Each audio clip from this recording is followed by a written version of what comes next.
하지만 이 영양제도 잘못 먹으면 오히려 암을 유발하는 등 독이 될 수 있다는 사실을 지난 영상에 말씀드렸는데요. 즉, 신경계의 피로를 완화하고 스트레스 저항력을 높이는 원리로 자율신경계에 도움이 될 수 있는 영양제라고 생각하시면 됩니다. 이렇게 체내 염증이 많으신 자율신경 실조증 환자분들에게 아주 좋은 영양제입니다.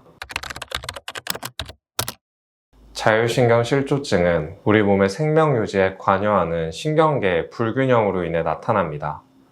일종의 습관병이라고 할 수 있는데요. 우리가 유기농 음식을 잘 챙겨 먹고 잠도 잘 자고 스트레스도 적당히 받으면 자율신경의 균형이 유지되어 건강하게 지낼 수 있습니다. 하지만 불규칙한 식습관, 생활습관은 점진적으로 우리 몸을 망가뜨리게 되죠. 그래서 바쁜 현대인들은 영양제를 많이 챙겨 드십니다. 하지만 이 영양제도 잘못 먹으면 오히려 암을 유발하는 등 독이 될 수 있다는 사실을 지난 영상에 말씀드렸는데요.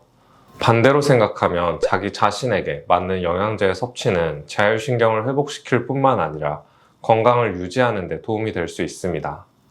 그래서 오늘은 자율신경 회복에 도움이 되는 영양제 3가지를 소개해 드리도록 하겠습니다. 첫 번째, 비타민 C입니다.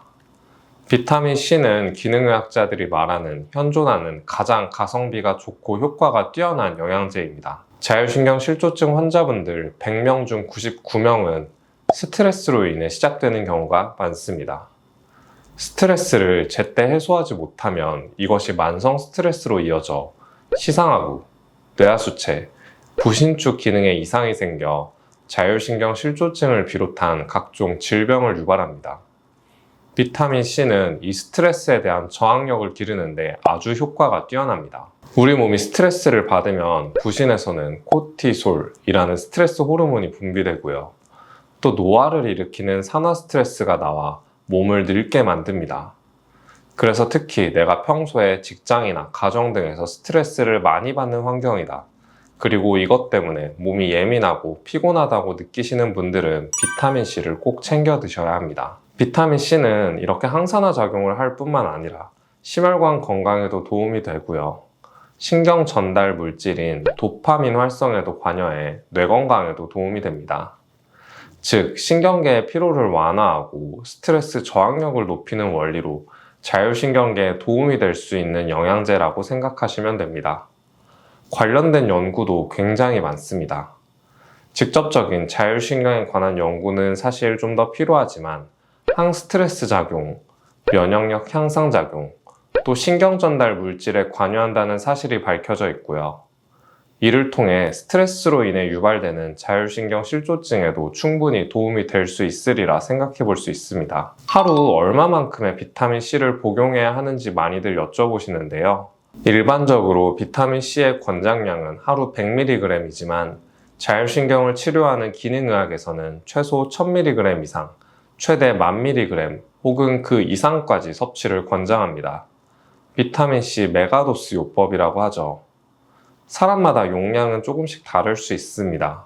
그래서 처음 복용을 시작하시는 분들은 1000mg 정도 드시는 걸 권유드리고요.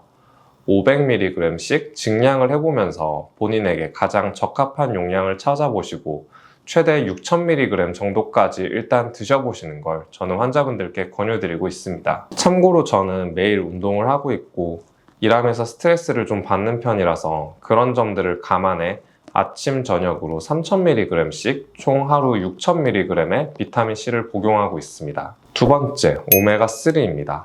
오메가3는 필수 지방산의 일종으로 체내에서 합성되지 않기 때문에 반드시 음식이나 영양제로 섭취해야 합니다.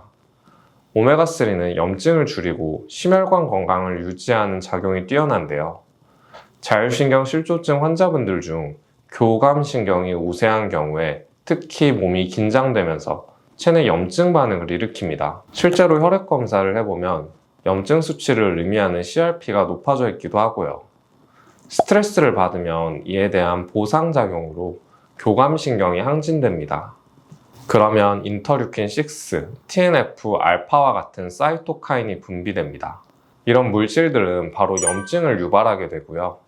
염증으로 인해서 다시 교감신경을 항진시키는 악순환을 만들게 합니다. 오메가3는 이렇게 체내 염증이 많으신 자율신경실조증 환자분들에게 아주 좋은 영양제입니다. 연구에 따르면 오메가3 지방산의 섭취는 CRP, 인터루킨6, TNF-알파와 같은 염증 지표를 감소시키는 것으로 나타났습니다. 이러한 연구들은 오메가3 지방산이 염증을 감소시키는 데 효과적임을 의미합니다.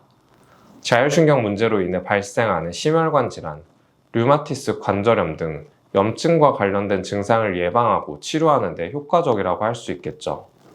오메가3가 풍부한 음식은 연어, 고등어와 같은 등푸른 생선이나 호두, 아마씨 같은 견과류에도 풍부하고요. 이런 음식들을 챙겨 드시기 어렵다면 오메가3 영양제를 같이 꼭 챙겨 드시길 바랍니다. 세 번째, 마그네슘입니다. 마그네슘은 신경계, 근육기능, 에너지 대사에 작용하는 영양제로 체내에서 일어나는 생화학적 반응을 돕는 필수 미네랄입니다. 마그네슘은 가바라는 신경 전달 물질을 조절해 흥분된 신경을 안정시킵니다. 이는 항진된 교감신경을 가라앉히는 효과가 있고요. 또 교감신경이 항진되면 근육이나 관절이 매우 딱딱하고 경직됩니다.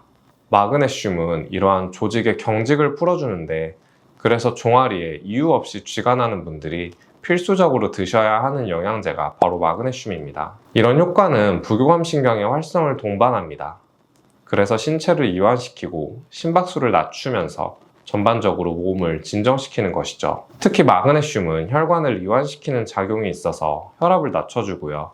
심박수를 안정시켜 자율신경계의 균형을 유지하는 데 도움이 됩니다. 오늘은 이렇게 자율신경에 효과적인 영양제 3가지를 소개해드렸습니다. 영양제를 챙겨 드시는 분들은 많은데 무분별한 마케팅 때문인지 본인에게 뭐가 맞는지 잘 모르고 무조건 뭐에 좋다더라 하면서 드시는 환자분들이 많으세요. 제가 환자분들께 상담을 할 때는 식단과 생활관리에 대해 굉장히 상세하게 말씀드리는 편이라 영양제도 꼭 체크를 해드리는데요. 자율신경을 치료하는 기능의학의 관점에서 영양제와 음식은 굉장히 중요합니다. 또 이는 한의학적으로 체질시계와도 연관이 많이 있습니다. 앞으로도 이런 관련된 영상들을 통해서 여러분 건강에 조금 더 도움이 될 수 있도록 할 테니 구독, 좋아요, 알람 설정 꼭 눌러주시고요. 저는 다음에 더 좋은 영상으로 돌아오도록 하겠습니다.